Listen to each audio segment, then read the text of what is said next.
Assalamualaikum warahmatullahi wabarakatuh. Sahabat Link Komariah dimanapun berada, alhamdulillah kita berjumpa lagi dengan saya Ketum Komariah. Hari ini saya ingin menyampaikan tentang sesuatu metaverse untuk pendidikan. Merubah dunia merupakan cita-cita yang besar dan sangat sulit untuk diwujudkan.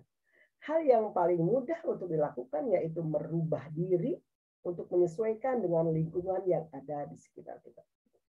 Coach saya sering mengatakan bahwa kehidupan ini selalu berubah dan yang tidak berubah adalah perubahan itu sendiri. Maka ikutilah perubahan itu karena kalau tidak mau berubah siap-siap menjadi dinosaurus. Mau, itu yang sering beliau sampaikan. Nah, hadirnya metaverse merubah banyak hal di berbagai dunia, termasuk salah satunya harus mau kita dimasuki oleh metaverse dunia pendidikan. Kenapa? Karena kalau tidak beradaptasi, siap-siap kita menjadi dinosaurus. Apakah bisa pendidikan masuk ke dunia metaverse? Ayo kita ikuti videonya.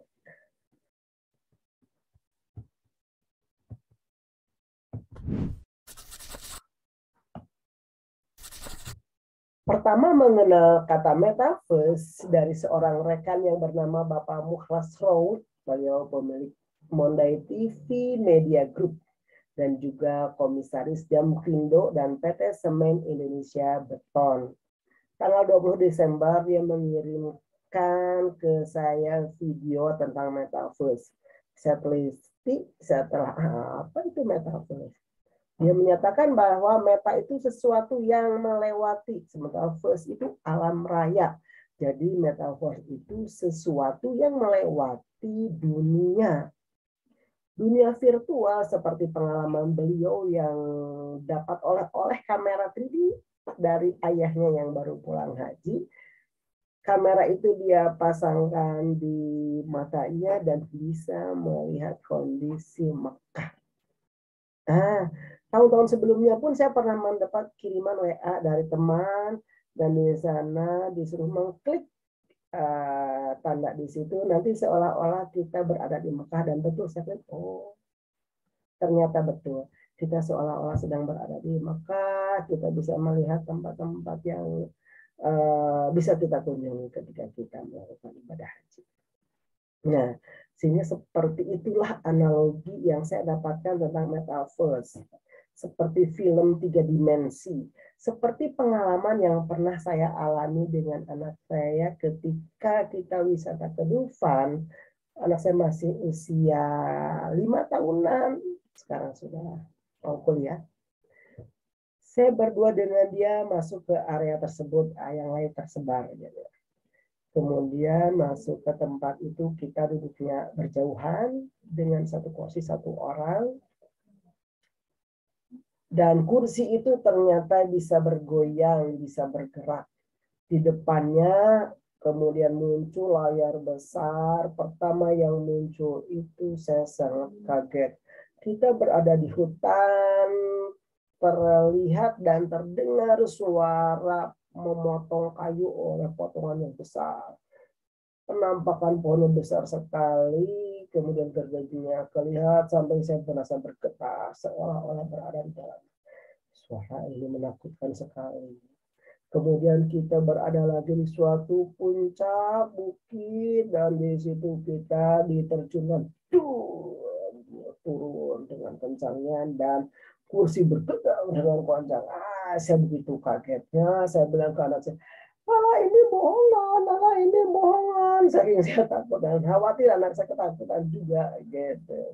Setelah itu kita seperti seolah-olah akan dimakan oleh buaya yang besar, mulutnya menganga begitu lebarnya dan kita hop, wah saya memejamkan mata takut bergetar dimakan oleh buaya itu.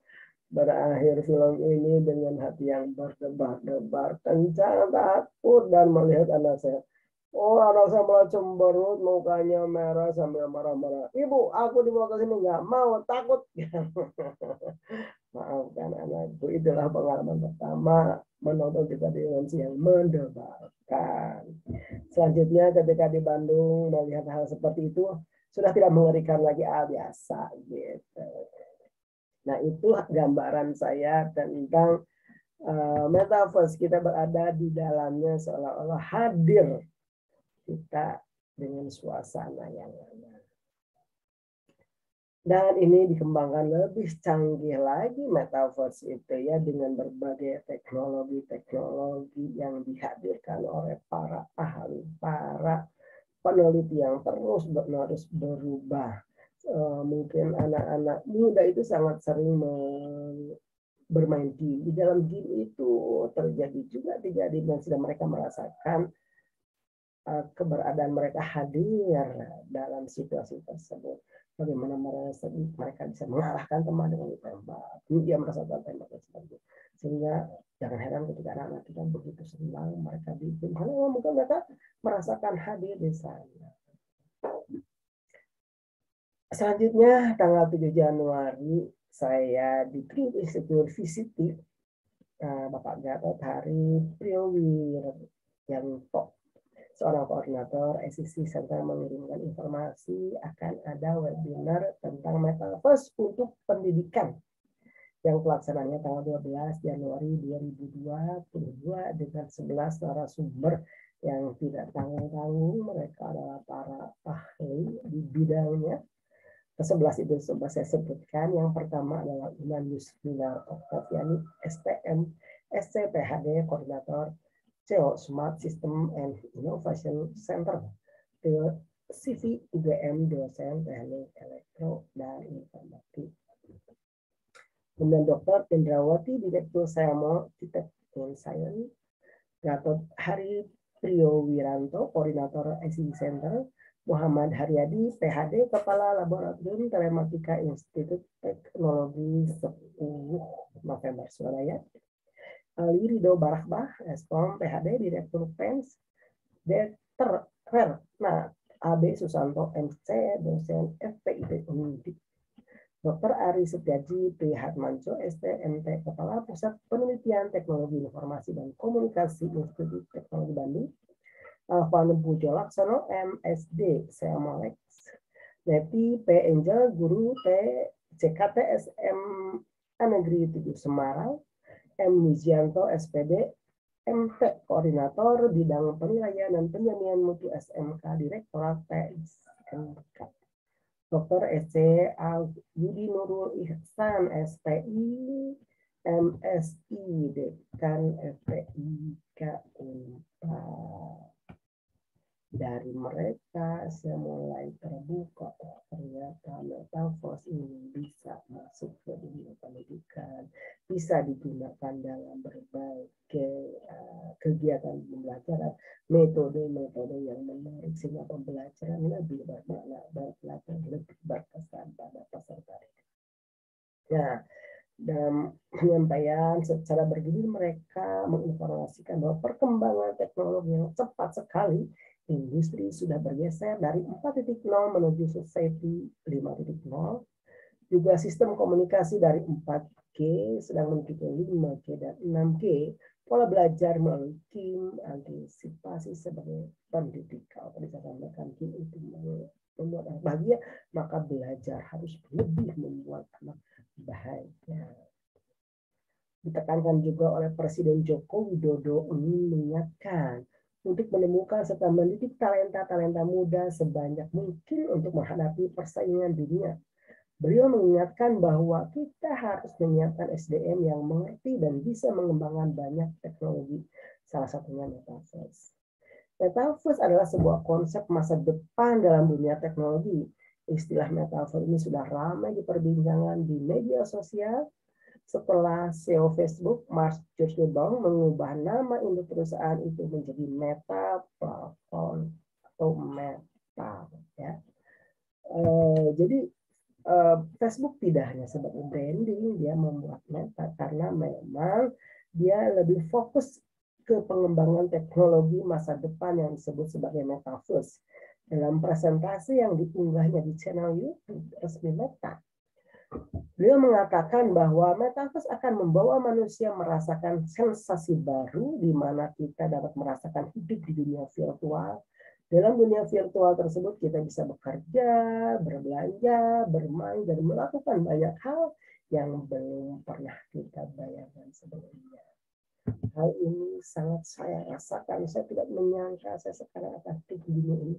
Saya bisa berbincang dengan rekan, saya bisa melihat video. Pengalaman saya masa kecil hidup di desa yang tidak punya lampu.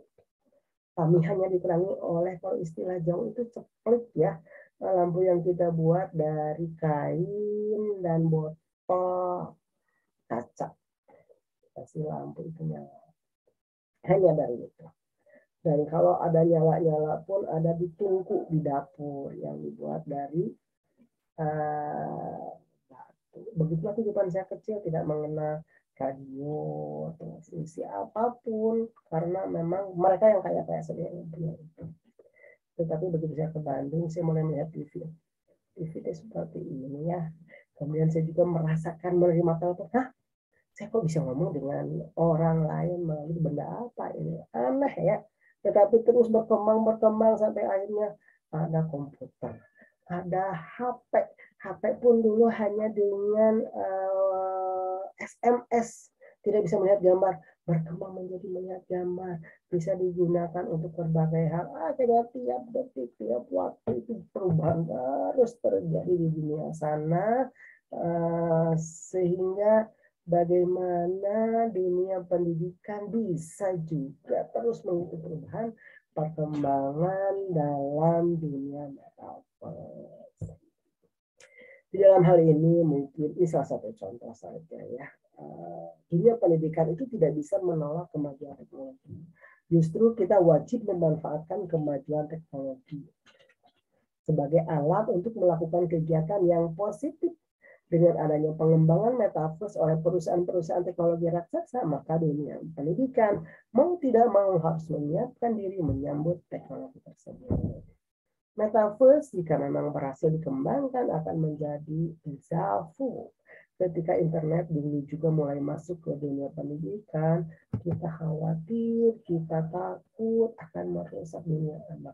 Kita khawatir akan merubah tatanan kehidupan yang sudah berjalan baik.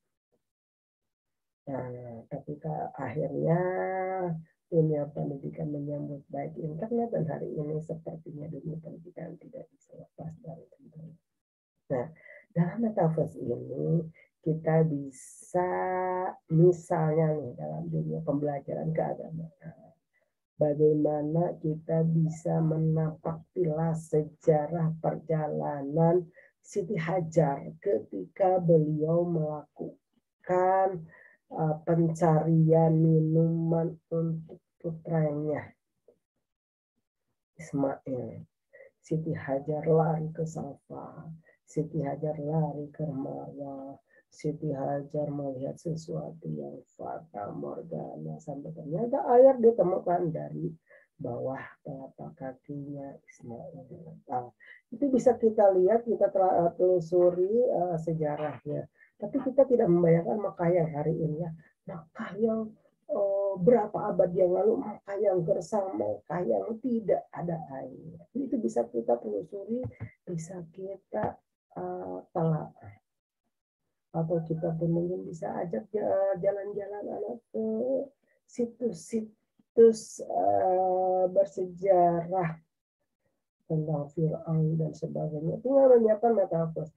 Dia ajak anak-anak jalan-jalan melihat hal-hal yang kita ingin tunjukkan kepada anak didik kita, tapi kita seolah-olah berada di dalamnya. Itulah metaverse yang sangat menarik sebetulnya bisa kita lakukan. Jika hal ini terjadi tentu menjadi sebuah distraksi bagi dunia pendidikan masa kini, sebuah angan-angan yang sangat menarik, tidak hanya dari metode tetapi juga dapat dibangun misalnya kelas-kelas virtual, dibangun gedung pendidikan virtual, pembelajaran secara virtual, bahkan administrasi sekolah juga dapat dilakukan secara virtual.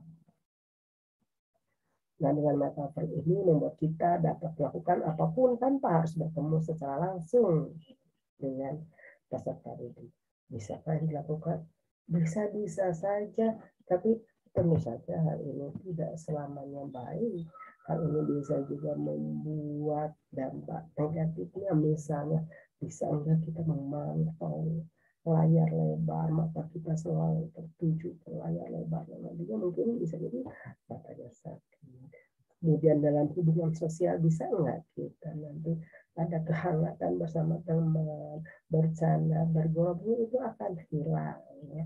Juga sentuhan-sentuhan, senyum-senyum manis ini Bapak Guru. Itu kan sesuatu yang sebetulnya mendekatkan kita dengan ibu Bapak Guru, mendekatkan kita dengan rekan dan sebagainya. Mungkin itu yang akan hilang. Ya. Nah, perkembangan teknologi itu walau bagaimanapun tidak bisa dicegah. Hanya perlu kita sikapi dengan bijaksana. Harus kita manfaatkan sebesar-besarnya bagi kehidupan manusia. Sehingga pengalaman dulu 2000-an, kita takut anak didik kita membawa HP ke kelas. Jangan nanti disita. Tapi hari ini kita tidak bisa seperti itu. Nah, begitupun hari ini dunia pendidikan memasuki abad teknologi, jangan terlalu takut, jangan terlalu khawatir. Ayo sikapi dengan bijaksana, ayo sikapi dengan arif, dengan berbagai regulasi tentang bagaimana memanfaatkan teknologi ke arah yang positif. Perkembangan teknologi ini hakikatnya sebuah cara, tidak bisa dijadikan esensi kehidupan sekolah fisik dan semua tentang sahabat teman tetapi kita butuhkan dalam kehidupan sehari-hari. Dan kita ini di video ini saya berpesan tetap para pendidik itu Bapak Guru arahkan anak-anak kita yuk bijak, hari menggunakan teknologi, kemudian tetap kita merasa teknologi ini adalah sesuatu yang kecil dibandingkan Allah Subhanahu wa Ta'ala. Teknologi ini tidak apa-apanya kalau kita berhadapan dengan Allah Subhanahu wa Ta'ala, syukuri, nikmati dan gunakan sebagaimana keperluan yang diinginkan dan sebagainya. Itu yang bisa saya sampaikan. Terima kasih. Jangan lupa like and subscribe.